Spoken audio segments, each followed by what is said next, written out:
আসসালামু আলাইকুম আমার ছোট্ট বন্ধুরা। আজ আমি তোমাদের শোনাতে যাচ্ছি এক অদ্ভুত, চমৎকার ও বিস্ময়কর রাতের গল্প। এই রাতে আমাদের প্রিয় নবী হযরত মুহাম্মদ সাল্লাল্লাহু আলাইহি ওয়াসাল্লাম এমন এক যাত্রায় বের হয়েছিলেন যা পৃথিবীর আর কোনো মানুষ কখনো করেননি।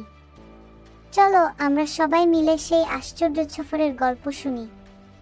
এটি ছিল রজব মাসের ২৭ তারিখের রাত। নবীজি কাবা শরীফের কাছে ঘুমিয়েছিলেন।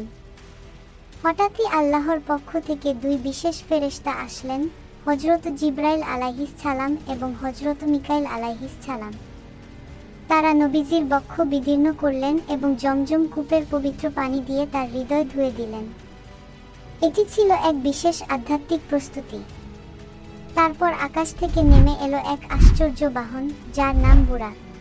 বুরাক দেখতে ছিল সাদা ঝকঝকে, আর তার ডানা ছিল। এটি চোখের পলকে হাজার হাজার মাইল পাড়ি দিতে পারত। নবীজি বুরাকে চড়ে প্রথমে গেলেন বাইতুল মুকাদ্দাস, যাকে আমরা মসজিদুল আকসা বলি। সেখানে আগেই অপেক্ষা করছিলেন আল্লাহর প্রিয় সব নবী। ইব্রাহিম আলাইহিস সালাম, মুসা আলাইহিস সালাম, ঈসা আলাইহিস সালাম, সবার সাথে নবীজি সাক্ষাৎ করলেন। সবাই মিলে একসাথে নামাজ আদায় করলেন আর নবীজি ইমামতি করলেন। কি চমৎকার একটি সম্মান! এরপর শুরু হলো সবচেয়ে রহস্যময় সফর। রাসূল হযরত মুহাম্মদ সাল্লাল্লাহু আলাইহি ওয়াসাল্লাম বুরাকে চড়ে পাড়ি দিলেন ৭ আসমান। নবীজি যখন প্রথম আসমানে পৌঁছালেন, তখন সেখানে দেখা পেলেন হযরত আদম আলাইহিস সালামের। তিনি নবীজিকে দেখে প্রাণ ভরে হাসলেন আর বললেন, স্বাগতম প্রিয় সন্তান। সেই মুহূর্তটা ছিল ভালোবাসা আর মমতায় ভরা। এরপর নবীজি পৌঁছালেন দ্বিতীয় আসমানে।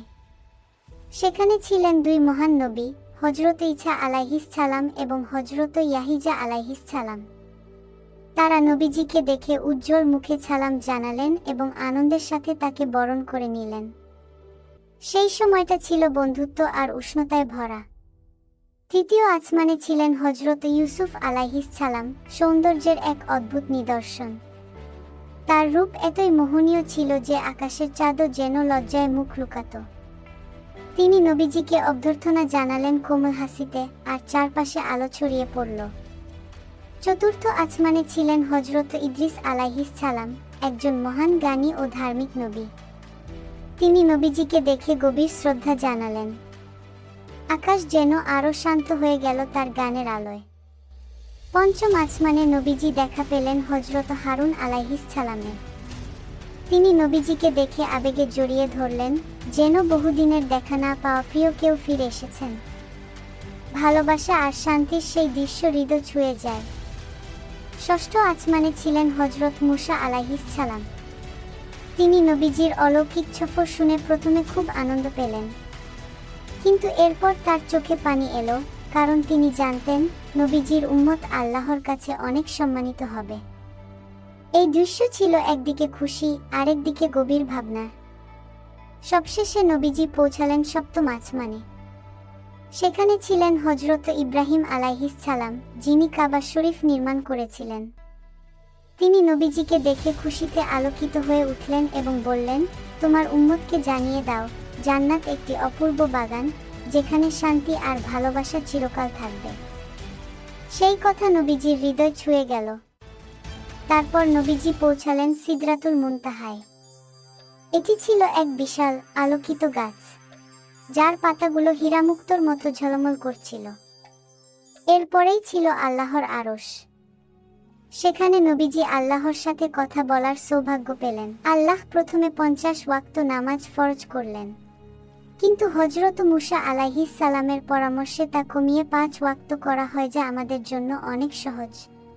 তারপর নবীজি দেখতে পেলেন জান্নাতের এক অপূর্ব দৃশ্য। সেখানে বয়ে চলেছে দুধের নদী, মধুর নদী, আর একেবারে স্বচ্ছ পানির নদী, যার পানি এত পরিষ্কার যেন আয়নার মতো ঝকঝকে।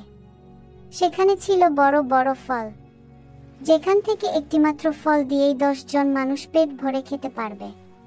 সবকিছুই ছিল আলো, শান্তি আর ভালোবাসায় ভরা। কিন্তু তারপর নবীজি দেখতে পেলেন জাহান্নাম। সেখানে ছিল গা শিউরে ওঠার মতো দৃশ্য। অহংকার করা মানুষরা পাচ্ছিল কঠিন শাস্তি। চারপাশে গম্ভীর অন্ধকার আর আতঙ্কের শব্দ। এই দৃশ্য নবীজির হৃদয়কে কাঁদিয়ে তুলল। অবশেষে নবীজি মক্কায় ফিরে এলেন। তিনি যখন এই আশ্চর্য সফরের কথা বললেন, কিছু লোক হেসে বলল, এটা কি সত্যি?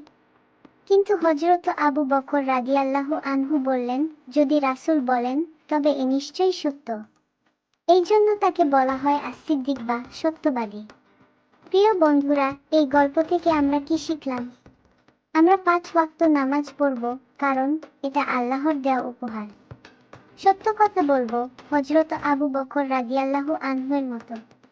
ভালো কাজ করব, যেন আমরা জান্নাতে যেতে পারি।